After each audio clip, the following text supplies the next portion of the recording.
Muy buenos días, amada iglesia. Dios les bendiga grandemente. Es un gozo estar otra vez el día del Señor adorando en la casa de Dios. Hay gozo en la casa de Dios, ¿verdad? No hay otro mejor lugar que estar un día como hoy. Y qué bueno es que esta es una pequeña celebración de lo que celebraremos por el resto de la eternidad en ese reino futuro que tanto anhelamos y que Cristo vino a comprar a través de su obra para que un día podamos estar con Él por toda la eternidad. Y si todavía tú no eres parte de esos que tenemos esa esperanza, es nuestro anhelo que mientras predicamos la palabra del Señor, el Señor obra en tu corazón trayéndote arrepentimiento y fe y puedas conocer la dicha de ser parte del pueblo de Dios que tiene esa esperanza gloriosa que nos aguarda. Quiero invitarles a que vayamos conmigo a Lucas capítulo 4. El día de hoy vamos a continuar la serie que ustedes ven ahí en pantalla que se titula El ministerio de Jesús según Lucas. Porque no comenzamos predicando de Lucas 1, sino a partir del capítulo 3, justamente donde Cristo iba a iniciar su ministerio, enfocándonos en esa parte de su ministerio terrenal. Y yo solamente quiero, para iniciar, leer el versículo 1 y 2 y luego volvamos a clamar al Señor para que Él nos visite con su gracia habilitadora. Dice así la palabra de Dios: Jesús, lleno del Espíritu Santo, volvió del Jordán y fue llevado por el Espíritu al desierto por 40 días y era tentado por el diablo. Padre, yo tengo mi corazón cargado porque es difícil hablar de la tentación, siendo yo también un pecador que todavía sigo siendo tentado. Y vengo en debilidad, vengo también cansado. Pero Señor, yo clamo a ti para que en esta mañana el Espíritu que resucitó de los muertos a Cristo Jesús se mueva en medio nuestro. Él se mueva en nuestras mentes y corazones, vivificando la verdad de tu palabra, renovando nuestra mente, sellándola en lo más profundo de nuestro ser, pero también guiándonos a abrazar a Jesucristo, quien es poderoso para socorrer. Él es poderoso para salvar a todos nosotros que somos tentados por el pecado. Oh Señor, gracias por concedernos poder meditar en el ministerio de nuestro Señor Jesucristo.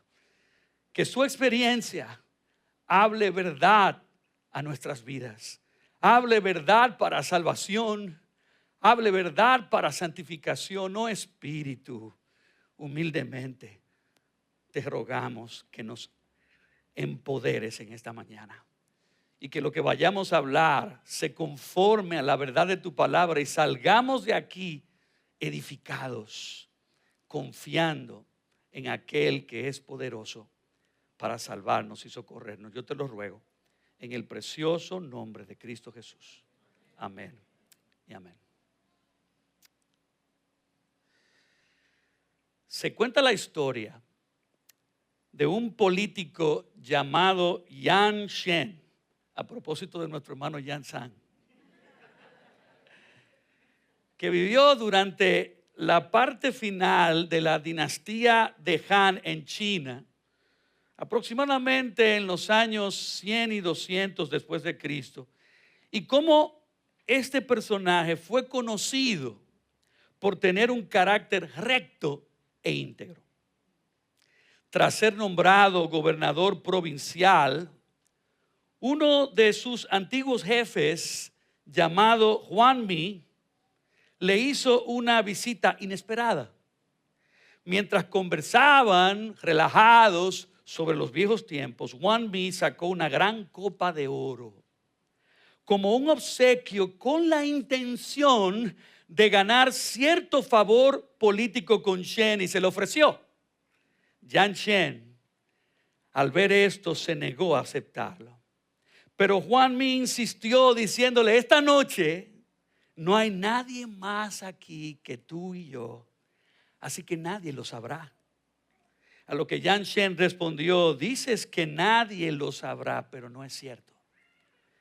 El cielo lo sabrá. Y tú y yo también.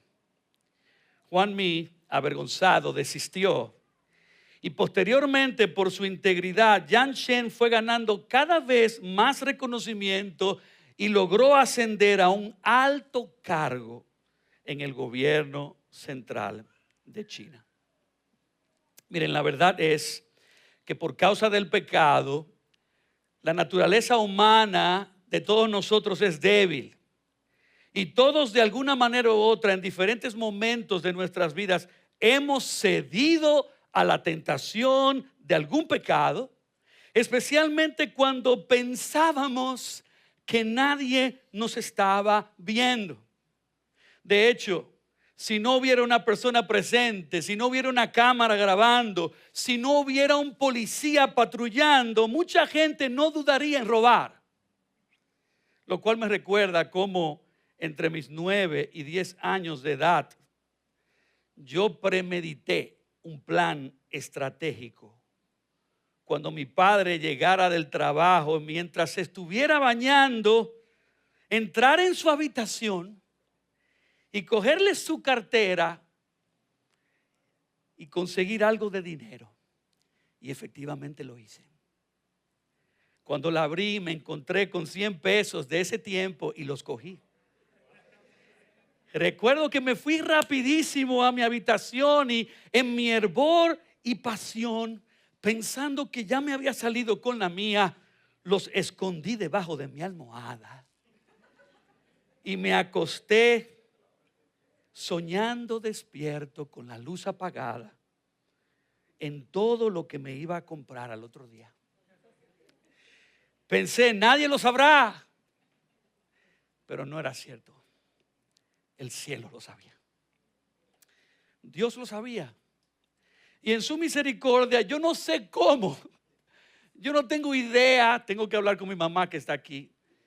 No sé cómo mi papá se enteró, no sé si fue mi mamá que me vio, o no sé si fue que nos cuestionaron tan fuerte a todos, pero lo que yo sí sé es que la luz de la habitación se prendió. Y yo tuve que admitir que había sido yo. Y una dolorosa pela me gané y tremenda lección que aprendí. Miren, aunque muchas veces nos engañamos a nosotros mismos callando la voz moral de nuestras conciencias, que nos hace sentir la culpa y el remordimiento del pecado, la experiencia de entregarnos al pecado para hacer lo malo es una experiencia universal de todos nosotros como pecadores, porque el ser humano es débil, el ser humano es propenso a ceder a la tentación. La verdad es que aunque nadie presencie nuestros pecados, aunque nadie los conozca porque lo hemos realizado en privado, no podemos ocultar la verdad a nuestra conciencia. Y de hecho, lo más importante no es ni siquiera que los demás lo lleguen a saber, sino que Dios lo sabe. Y también nuestras conciencias. Cuando Jiang Shen le dijo a Huang Mi, el cielo lo sabrá, aún con su cultura china que adoraba a dioses falsos, su conciencia, dada por el Dios verdadero, le daba testimonio de una verdad universal de la gracia común, y es que Dios sabe todo lo que hacemos, sea bueno o sea malo. Y eso lo digo, como lo dije en mi oración, con temor y temblor, porque yo sigo siendo pecador. Yo sigo luchando con deseos, con pensamientos, con acciones que aún en lo privado de mi vida, cuando nadie me ve, cometo. Y yo sé en lo profundo de mi corazón que el cielo lo sabe. Así que, oh Señor, ten misericordia de nosotros. porque todos somos pecadores.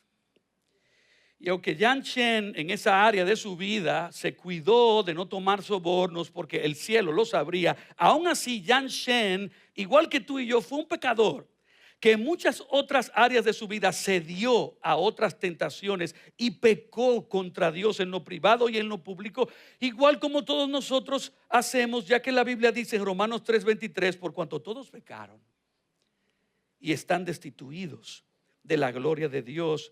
Como dice Eclesiastés 7:20, que ciertamente no hay hombre justo en la tierra que haga el bien y nunca peque. Como dice el Salmo 53, versículos 2 y 3, que Dios miró desde los cielos a los hijos de los hombres para ver si había algún entendido, un entendido que buscara a Dios, y su evaluación final fue esta: todos se han corrompido. No hay quien haga lo bueno. No hay ni siquiera uno. Y esto nos coloca a todos nosotros ante la urgente necesidad de ser rescatados. Porque por causa de nuestros pecados, tú y yo merecemos el castigo de la muerte, de una eterna separación de Dios, hacia la condenación y castigo del infierno, por habernos entregado a la tentación miles de veces, pecando contra el carácter santo y eterno del Dios Trino. Pero qué gozo es llegar aquí, mis queridos hermanos y amigos, porque aquí es donde el evangelio es glorioso. Es aquí donde el evangelio es hermoso. Y por eso lo predicamos y lo anunciamos, porque para esto Cristo vino al mundo. Cristo se encarnó, tomando nuestra semejanza, siendo el eterno Hijo de Dios, enviado en misión por Dios el Padre, en el poder de Dios el Espíritu, quien voluntariamente se humilló a sí mismo, vaciando su eterna deidad en un cuerpo humano para lograr, oye bien, para lograr lo que tú y yo jamás pudimos alcanzar, que fue vencer al tentador y vencer la tentación del pecado por nosotros, como un hombre, y con su obediencia perfecta revertir la maldición que nos trajo muerte, separación y condenación.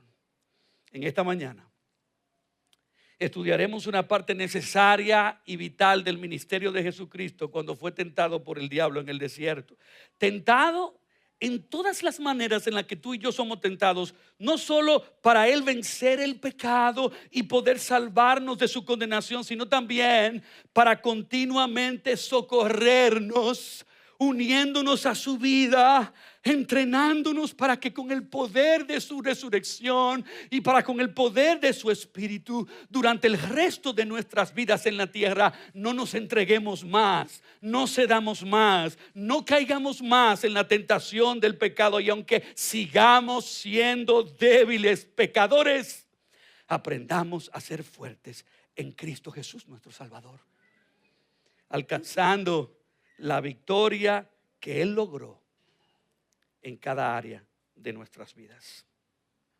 Así que a la luz de las palabras del autor de Hebreos acerca de Cristo como nuestro poderoso sustituto, como nuestro poderoso mediador, cuando dijo en Hebreos 2:18, por cuanto Él mismo padeció siendo tentado, es poderoso para socorrer a los que son tentados. Y en Hebreos 4:15, cuando afirmó, porque no tenemos un sumo sacerdote que no pueda compadecerse de nuestras debilidades, sino uno que fue tentado en todo según nuestra semejanza, pero sin pecado. Por eso hemos titulado ese sermón de Lucas 4, del 1 al 13, poderoso para socorrer a los que son tentados.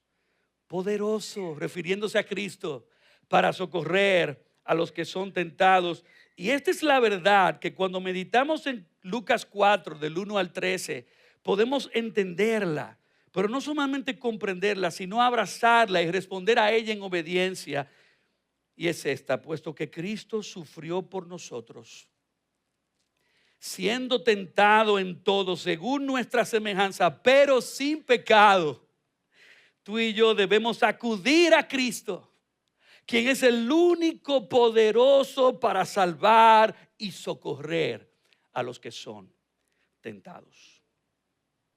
Miren, justo después del ministerio de Juan el Bautista, que había sido enviado como heraldo pregonero para preparar el camino y la llegada del Mesías, y después de ser bautizado, no como testimonio de arrepentimiento por sus pecados, sino en representación de los nuestros, humillándose por nosotros para llevar nuestra vergüenza, y después de validar su genealogía, que claramente lo establece no solo como un descendiente biológico de Adán, siendo 100% hombre, sino también autenticándose como el legítimo heredero del trono de David, cumpliendo en su persona todas las profecías del Mesías que vendría al mundo. Llega entonces el momento crucial para que Cristo demuestre su impecabilidad como un requisito obligatorio de su misión. Y me encanta, como lo dijo Oswald Sanders, después del Espíritu descender sobre él como paloma, vino el diablo. Después de la voz gloriosa del Padre, vino el susurro malévolo de la serpiente. Después de las consoladoras palabras, tú eres mi hijo amado, vino el desafío siniestro: si eres el Hijo de Dios. El ministerio de Cristo, cuando tú lo analizas, fue una espiral descendiente de humillación voluntaria por nosotros, que culminó con su muerte en la cruz. Tanto Mateo, Marcos y Lucas registran este evento importante de la tentación, y los tres afirmaron que Cristo fue llevado, impulsado y dirigido por el Espíritu para ser tentado, testificando que esa tentación era necesaria como parte del plan del Dios Trino acerca de la misión de Dios el Hijo para lograr nuestra salvación. Y si tú te fijas, la palabra tentación es clave.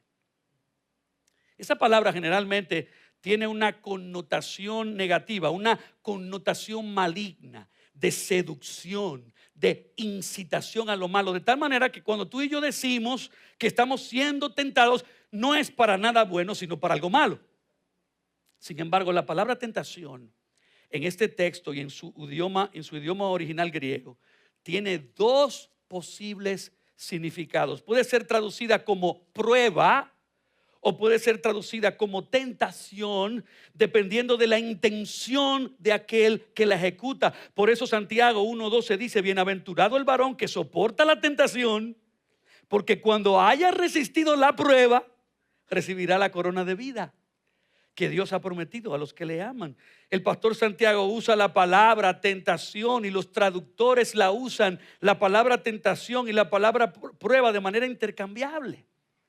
Porque el mismo evento puede probarte o tentarte. Pero no tengamos duda de esto.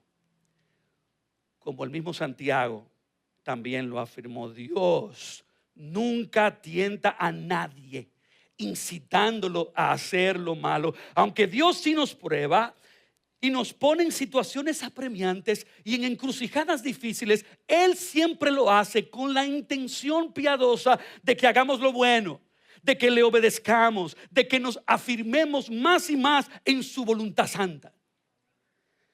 Desde la perspectiva de Dios es una prueba. Desde la perspectiva del diablo es una tentación. De modo que cuando el Espíritu guió a Cristo a ser tentado por el diablo, su intención era una intención santa de probarlo para que demostrara que Él era verdaderamente el Mesías, el Hijo de Dios. Pero al mismo tiempo, el diablo tenía la malévola intención de descalificarlo. Dios nos prueba, el diablo nos tienta.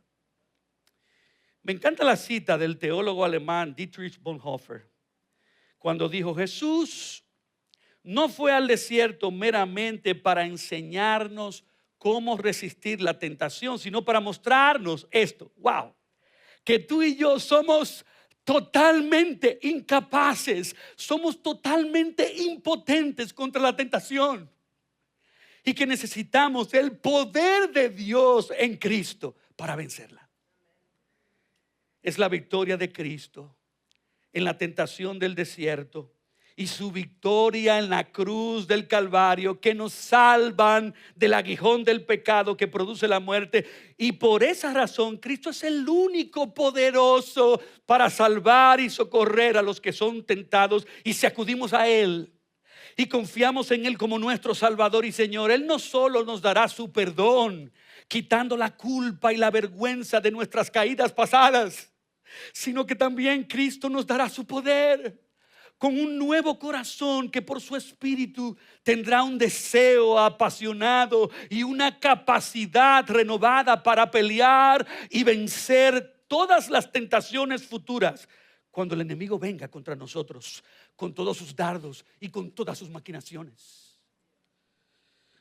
F.B. Meyer muy bien escribió: solo hay una manera de enfrentar al tentador. Él se ríe de nuestras buenas resoluciones y hasta ridiculiza las promesas con las que nos motivamos.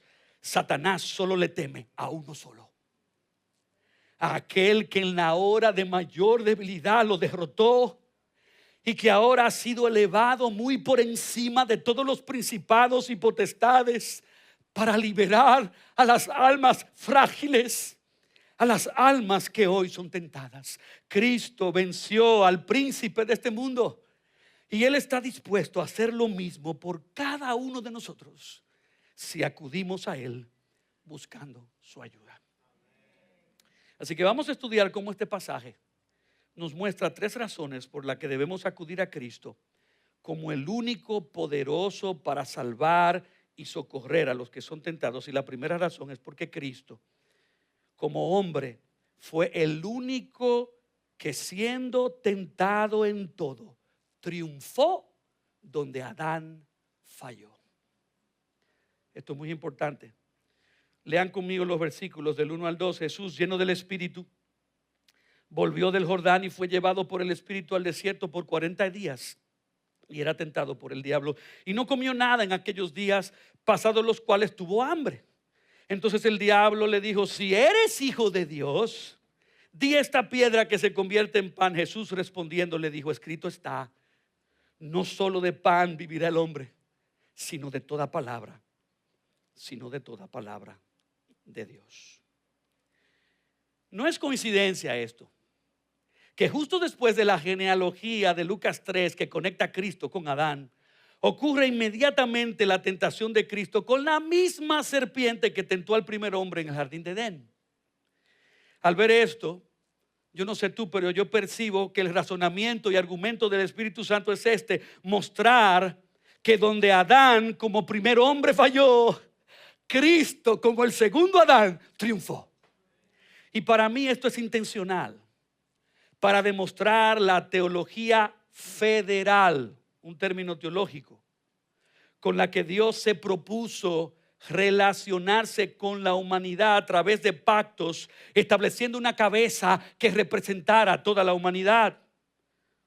Dios hizo un pacto de obras con el primer Adán, donde Dios acordó y prometió que si Adán pasaba la prueba de no comer del árbol del conocimiento del bien y del mal, él y toda su descendencia con él serían confirmados en obediencia para siempre.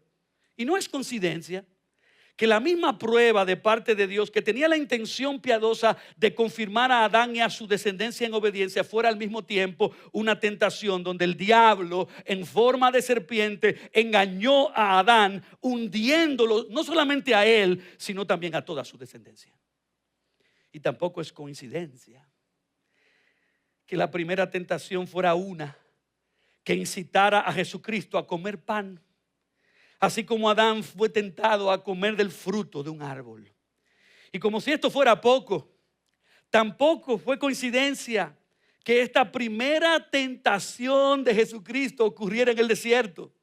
El primer Adán convirtió el jardín en un desierto, Pero el segundo Adán fue al desierto para revertirlo de nuevo en un jardín. Pero oigan esto, no nos confundamos. Cuando nosotros somos tentados, como dice Santiago 1, 13 al 14, somos tentados de nuestra propia concupiscencia.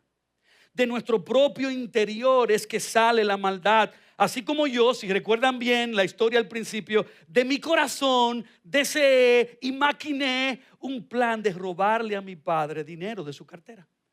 Salió de mi concupiscencia, salió de mi deseo desordenado. Pero a diferencia de nosotros, aunque Jesús fue 100% hombre, Él no tenía una naturaleza pecaminosa, porque Él nació por la obra milagrosa del Espíritu Santo a través de una virgen.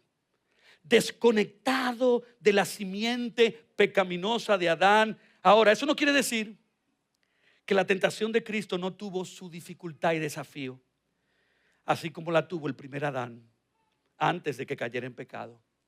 Porque aunque Cristo fue tentado en todo, como Dios hombre, era imposible para Cristo pecar. Entendiendo esto, su incapacidad de pecar no hacía que sus tentaciones fueran menos genuinas. Y aunque sea un misterio para ti y para mí, debes entender que Cristo, oye esto, Cristo voluntariamente se abstuvo del ejercicio de sus atributos divinos, y como 100% hombre escogió sufrir tentaciones que fueron completamente reales, con la misma intensidad seductora del enemigo como las experimentó Adán, y tan llamativas y atractivas como las nuestras, aunque Cristo no tuvo deseos pecaminosos en lo interior de su corazón. Dice Lucas 4:2 que durante esos 40 días y 40 noches Cristo no había comido nada. Y mis hermanos y amigos, seas pecador o no, el hambre duele. Y después de 40 días duele muchísimo. Mucha gente ha cometido bastantes locuras por el hambre de comer y por el placer de comer. Pero alguno dirá, ¿acaso fue Cristo masoquista? ¿Por qué fue que Cristo ayunó por tanto tiempo, aunque lo creas o no? Su ayuno fue una elección voluntaria de preparación espiritual para enfrentar la tentación en el desierto, y por eso escogió practicar la abstinencia de la comida con el propósito de fortalecer su hombre interior, dedicándose por completo a la oración y a la meditación de la palabra. Y estando en una inconcebible debilidad física y conociendo el enemigo su flaqueza humana, el diablo escogió atacar a Cristo apelando a los apetitos físicos de su cuerpo. Muchos teólogos afirman que el diablo siempre utiliza la misma estrategia, que él tiene el mismo librito de tentaciones, apelando a los deseos de la carne, a los deseos de los ojos y a la vanagloria de la vida, para hacernos caer y tropezar. Y esta primera tentación estaba dirigida a los deseos de la carne, a las necesidades de su cuerpo, incitando a Jesús para que los satisfaciera fuera de la voluntad de Dios. Pero como bien dijo Charles Ehrman, si Jesús hubiera usado su poder para convertir las piedras en pan y alimentar su apetito, Él habría frustrado el propósito por el cual Él vino al mundo. Su propósito era experimentar nuestro dolor, experimentar nuestro sufrimiento, para luego cargar con nuestros pecados en la cruz. Satanás quería que Jesús cuestionara el amor y el cuidado de su padre para con él en el desierto, y hacerlo actuar independiente del plan que la palabra de Dios había trazado para él. Y aunque ciertamente Jesús estaba muy debilitado y agotado por esa larga abstinencia, aún en la profundidad de su debilidad humana, Cristo se fortaleció, como tú y yo debemos fortalecernos en el poder del Espíritu Santo, y rehusó usar, en el caso de Cristo, su poder divino para desviarse de su misión, escogiendo obedecer el mandamiento de su Padre de sufrir en nuestro lugar las privaciones y limitaciones del cuerpo, antes que satisfacer sus deseos fuera de la voluntad de Dios. Me encanta como dijo John Stott: La respuesta de Cristo nos recuerda que la vida humana no es sostenida por el pan físico, sino por la palabra de Dios. Y al Cristo pararse firme en la palabra, y al Cristo no sucumbir a la tentación del diablo, donde el primer cabeza representante falló, el segundo cabeza representante venció. Adán rompió el pacto de obras y Dios introdujo un pacto de gracia con un nuevo Adán en la encarnación de Jesucristo. Un acuerdo de establecer una nueva humanidad en base a la obediencia de Jesucristo. Y esta es la teología federal del Evangelio que nos enseña el apóstol Pablo en Romanos 5, donde toda la humanidad aquí mismo, en este salón, está ahora mismo dividida en dos: los que están en Adán y los que están en Cristo. Como dice Romanos 5, 17 al 19, si por la transgresión de uno solo reinó la muerte, mucho más reinarán en vida por uno solo, Jesucristo, los que reciben la abundancia de la gracia y el don de la justicia. Así que, como por la transgresión de uno vino la condenación a todos los hombres, de la misma manera, por la justicia de uno vino a todos los hombres la justificación de vida. Porque así como por la desobediencia de un hombre los muchos fueron constituidos pecadores, así también por la obediencia de uno los muchos serán constituidos justos. Si naciste de la descendencia de Adán, eres pecador por estar conectado a Adán y por tú haber elegido el pecado. Y si eliges seguir en la rebelión de tus pecados, la Biblia dice que terminarás en condenación. Pero si te humillas delante de Dios y reconoces que Cristo es poderoso para socorrer y salvar a los que son tentados, y corres hacia Jesucristo en arrepentimiento y fe, Dios hace una obra poderosa de sacarte de Adán y de hacerte nacer de nuevo en Jesucristo. Y de Cristo recibes por pura gracia el don de su obediencia perfecta, que te otorga la salvación de tu alma y el regalo de la vida eterna. Por tanto, quien quiera que seas, tú debes acudir a Cristo como el único poderoso para salvar y socorrer a los que son tentados, en primer lugar, porque Cristo como hombre fue el único que, siendo tentado en todo, triunfó donde Adán falló. Pero existe una segunda razón, y es porque Cristo como Mesías fue el único que calificó como Cordero Santo, sin defecto y sin mancha. Porque Cristo como Mesías fue el único que calificó como Cordero Santo, sin defecto y sin mancha. Mira conmigo los versículos 5 al 8. Y le llevó el diablo a un monte alto y le mostró en un momento todos los reinos de la tierra, y le dijo al diablo: a ti te daré toda esta potestad y la gloria de ellos, porque a mí me ha sido entregada y a quien quiera la doy.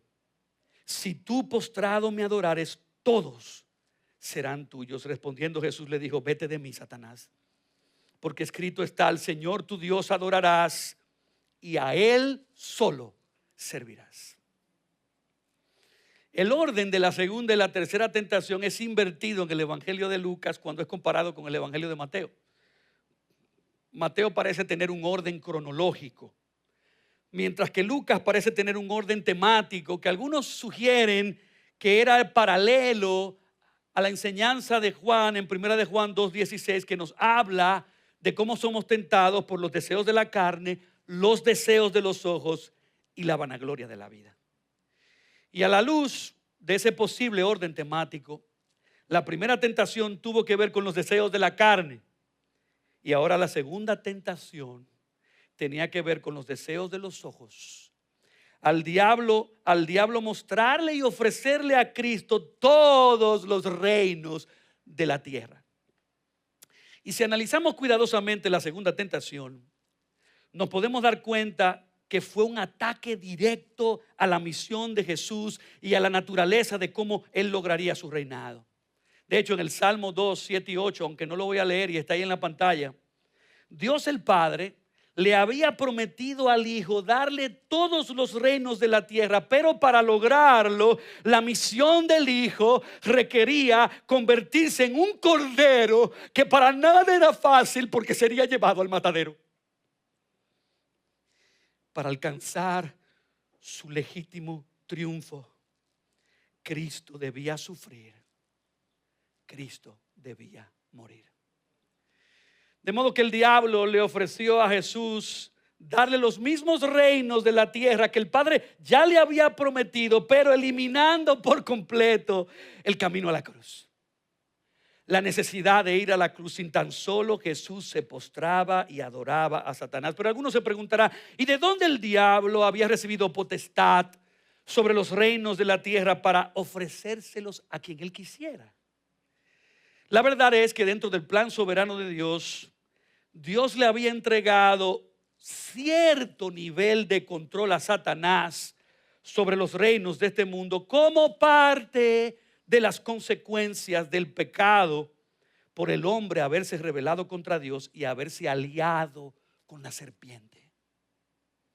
Pero a pesar de esto, por encima del diablo, Dios siempre ha continuado siendo soberano por encima. Y aunque temporalmente ha permitido que la serpiente ejerza un control temporal sobre los reinos de este mundo, como nosotros vemos en nuestras sociedades y en nuestras naciones, el plan original de Dios a través del Mesías siempre fue despojar al diablo de esa usurpada autoridad y entregárselas de nuevo al verdadero y legítimo rey que es Jesucristo, por virtud de creación, pero aún más por virtud de redención. Entonces, ¿dónde radicaba la tentación del diablo contra Cristo? El diablo le estaba ofreciendo a Cristo un atajo. Si se postraba y le adoraba, como nos ofrece muchos atajos. Básicamente le estaba vendiendo la idea de que el fin justifica los medios. Satanás siempre ha querido tomar el lugar de Dios y ser adorado como Dios. Y si Jesús hubiera optado por postrarse y adorar al diablo para conseguir como un atajo los reinos de la tierra, el diablo hubiera efectivamente destruido para siempre la única verdadera esperanza de restaurar a los pecadores a una relación con Dios y restaurar toda la creación completa a su estado original. Pero gloria sea a Dios. Gloria sea a Dios que Cristo, lleno del poder del Espíritu, afirmó su corazón en la palabra y dijo: vete de mí, Satanás, porque escrito está: al Señor tu Dios adorarás y a Él solo servirás. Y al no sucumbir a la oferta del diablo, Cristo confirmó su autenticidad como Mesías y calificó, esto es hermoso, porque calificó como ese único Cordero Santo que todo el Antiguo Testamento desde antes anticipaba a través de todas las figuras y sombras de todos esos sacrificios de animales que requerían que nuestro Salvador fuera un Cordero perfecto, un Cordero sin mancha, un Cordero sin defecto alguno. Hermanos y amigos, en el centro de la promesa del Evangelio se encontraba uno que venía al mundo para revertir la maldición del pecado. Todas las profecías apuntaban a que ese Mesías vendría como un rey triunfante. Sin embargo, en el misterio del plan de Dios, esas profecías no se cumplirían primero como un rey que vendría con poder y gloria a establecer su reino en toda la tierra con justicia y con juicio, sino que el Mesías vendría primero como un siervo sufriente, en forma de un cordero manso y humilde, para ser sacrificado en el matadero por los pecados de su pueblo y establecer su reino en todas las naciones por la locura de la predicación. Y alabado sea Dios que eso fue exactamente lo que Cristo hizo.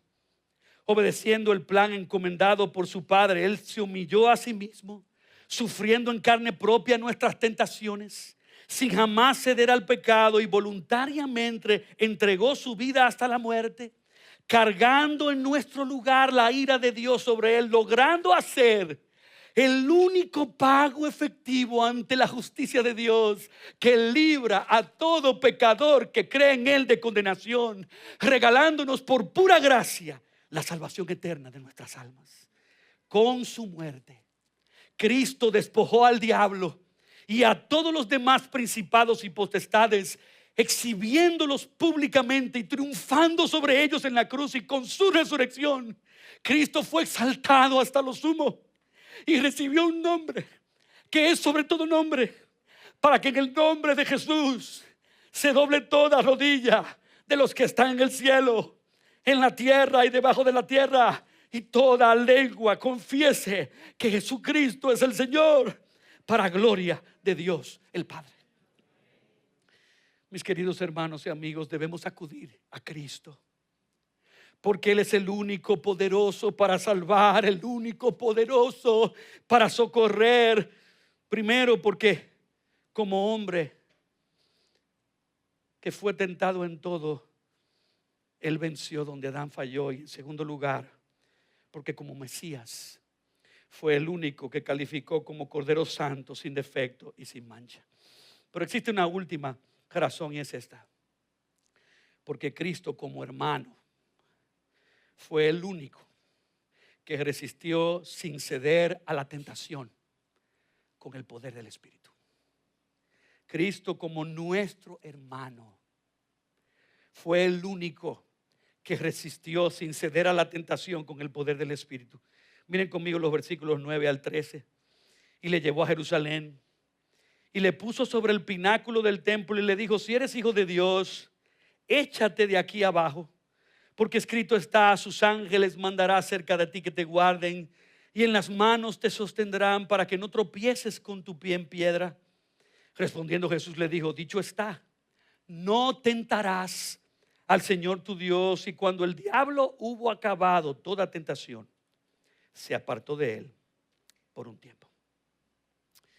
Miren, Cristo como hombre nos representó, como Mesías murió en nuestro lugar, y como hermano, oigan esto bien, como hermano, Él nos modeló perfectamente cómo enfrentar la tentación sin transigir y sin ceder a las propuestas del pecado. La Biblia en varios pasajes se refiere a Jesucristo como nuestro hermano mayor. ¿Ustedes saben por qué? Porque habiendo tomado forma de hombre y habiendo entregado su vida por nosotros, Cristo compró con su sangre el derecho de nosotros llamarle a su Padre nuestro Padre y de llamarlo a Él nuestro hermano. Y Él no se avergüenza de llamarnos hermanos, porque su justicia nos ha sido imputada, haciéndonos santos y sin mancha delante de Dios, así como Él es irreprensible ante Dios. Dice Hebreos 2:11, por lo cual no se avergüenza de llamarnos hermanos.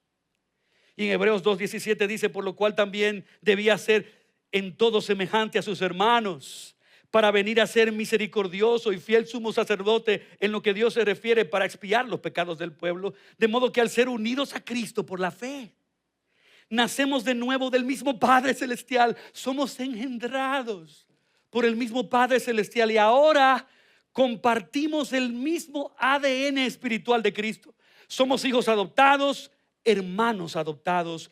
Pero no podemos malinterpretar esto, como muchos han hecho, para su propia perdición. Cristo es el primogénito Hijo de Dios, coexistiendo en una relación eterna y trinitaria de pluralidad e igualdad con el Padre y el Espíritu. Y fue por exclusivamente su obediencia a la misión de salvar un pueblo para Él que Cristo ha hecho posible que su Padre nos adopte a pecadores que merecían la ira, que merecían la condenación, para que ahora nos convirtamos en hijos de su Padre y hermanos de Jesucristo. En la última tentación, el diablo utilizó su último recurso para hacer caer al Hijo de Dios, apelando a la vanagloria de la vida, subiendo a Cristo a lo más alto, al pináculo del templo en Jerusalén, incitándolo para que por un acto de protección angelical, socorriéndolo de una forma milagrosa, toda la nación creyera en Él y le siguiera. El diablo estaba tratando de hacer que Jesús se adelantara en el tiempo y en la estructura del plan de su Padre, queriendo desviarlo nuevamente de su misión. Pero Cristo sabía que él debía ir a la cruz y de inmediato entendió perfectamente la implicación de la propuesta del diablo. Recibir la aceptación de la gente sin ir a la cruz era cuestionar a Dios. Era dudar de la fidelidad y la veracidad del perfecto plan de Dios. Pero lo interesante de esta tentación es que Satanás cita la Escritura. ¡Wow! Satanás cita la Escritura torciéndola, malinterpretándola para hacerlo tropezar. Y aunque Cristo fue astuto y más sagaz, detectando y discerniendo la maquinación del diablo, que era manipularlo con verdades bíblicas distorsionadas, como nuestro hermano mayor, Cristo nos traza el camino de cómo tú y yo debemos resistir cada tentación como seres humanos que estamos sujetos a pasiones. Jesús no solo fue tentado para exponer las tácticas maquiavélicas del diablo, sino que también fue tentado para mostrarnos un patrón de lucha, de cómo pelear la buena batalla de la fe, para que así como Él fue victorioso, dependiendo de que Él es poderoso para socorrernos, nosotros también seamos victoriosos en Él. Miren, cuando el diablo citó las Escrituras, en el Salmo 91, 11 al 12, Él dejó algo afuera. Igual como hizo cuando atacó a Eva en el jardín del Edén. Y no voy a leer el pasaje de Génesis 3 que está ahí, pero ustedes pueden hacer esa comparación recordando lo que Dios dijo en el capítulo 2 y lo que luego Satanás dijo en el capítulo 3. Una media verdad no es verdad sino mentira. Y cuando el diablo nos tienta, él ataca nuestros pensamientos sutilmente con mentiras y a veces utiliza verdades a medias, verdades distorsionadas que se parecen a la verdad para convencernos de hacer algo que está fuera de la voluntad de Dios, quitándole algo, añadiéndole algo, sacando de contexto algo. El diablo tuerce la palabra para engañarnos y hacer que tomemos decisiones que van en contra del completo consejo de Dios. Pero Cristo, gloria a Dios, Cristo como nuestro hermano mayor, Él hizo todo lo que un cristiano debe hacer para contrarrestar los ataques del pecado y de nuestro enemigo el diablo. La Biblia dice que Jesús fue al desierto lleno del Espíritu. Y esta es la clave, mis amados hermanos. Necesitamos la llenura del Espíritu de Dios. Hay maneras específicas como cada creyente puede ser lleno de la gracia y del poder del Espíritu. Cristo ayunó, dedicando tiempo extenso a la oración, despojándose de toda confianza en sí mismo, humillándose delante de Dios para no ser sabio en su propia opinión y no seguir como el resto del mundo y la corriente de este mundo sigue su propio corazón, sino estando pronto y dispuesto para ser guiado por la palabra del Espíritu. Por eso, ante cada ataque del enemigo, como en esta última tentación, Cristo se plantó en la palabra, porque hizo el trabajo previo de haber llenado su mente de la palabra de Dios. Y si tú haces un estudio específicamente de cada versículo que Cristo citó para defenderse de los dardos del enemigo, te darás cuenta que Cristo citó versículos que todos provenían del libro de Deuteronomios.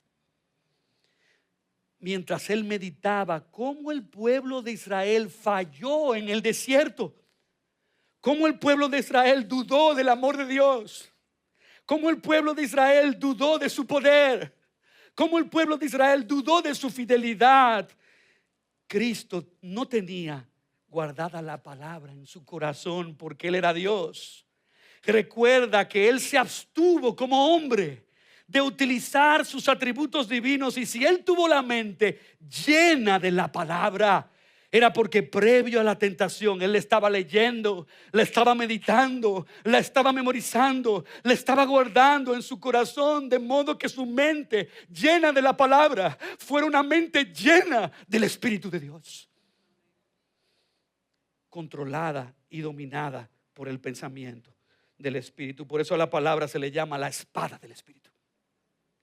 porque con ella matamos las mentiras del pecado, y mientras más las guardamos en el corazón, más rápido el Espíritu Santo nos las recordará para defendernos de los ataques del diablo, al tenerla firmemente cimentada, arraigada y guardada en nuestro corazón. Así que, mi querido hermano y hermana, no podemos exagerar la importancia y la necesidad que tenemos cada creyente de humillarnos para dedicar tiempos específicos en la presencia de Dios a través de la oración y tiempos de calidad meditando apasionadamente en la verdad de su santa palabra.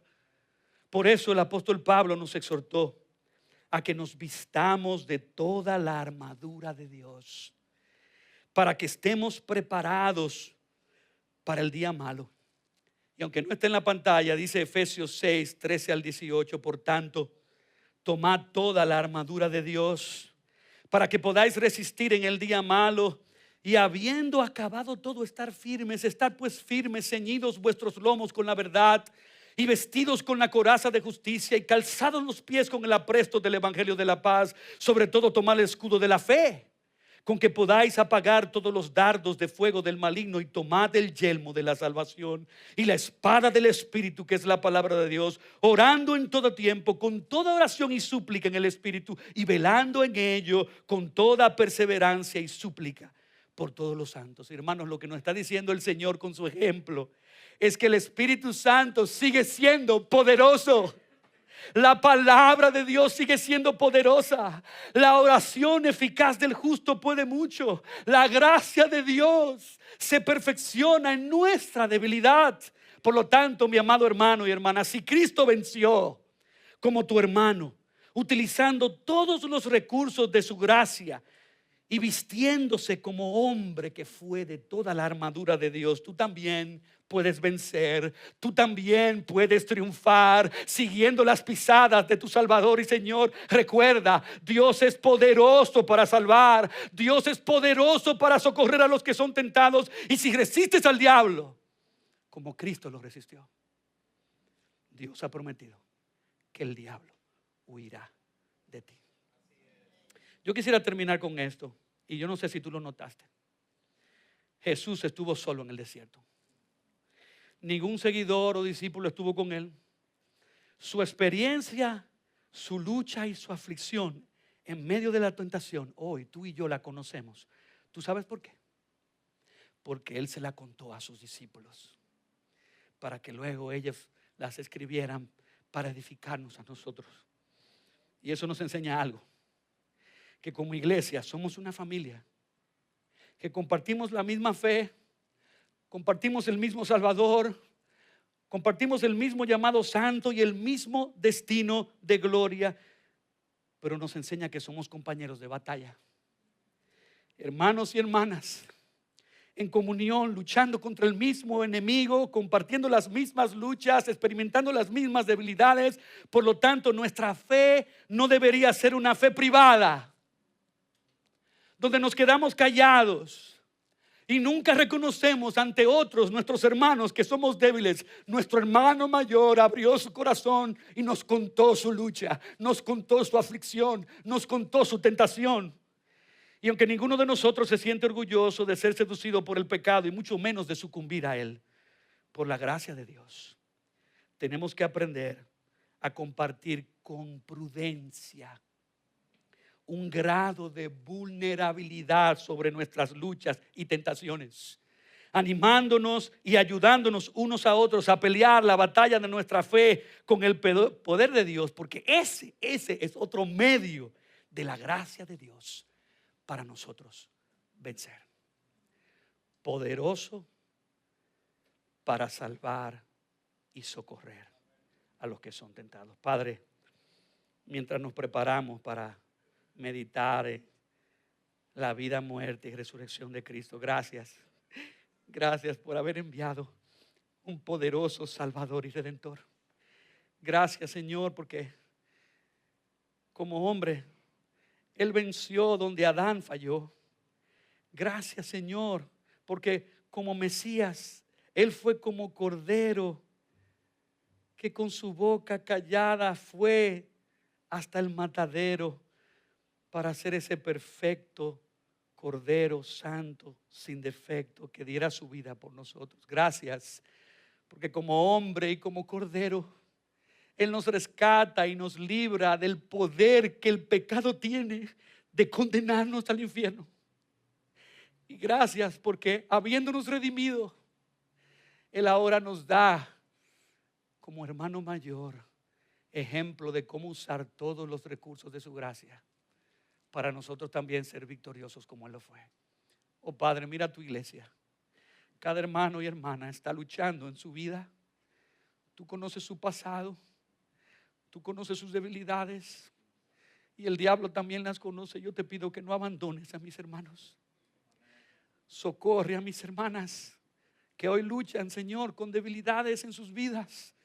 Que ellos sepan que hay una iglesia, una familia que es una compañera de batalla, que no estamos solos, que podemos animarnos mutuamente para en Cristo juntos ser más que vencedores. Oh Señor, visita Ciudad de Gracia y muéstranos que podamos experimentar el poder de aquel que vivió, murió y resucitó por nosotros, viviendo una vida de victoria todos los días de nuestra vida.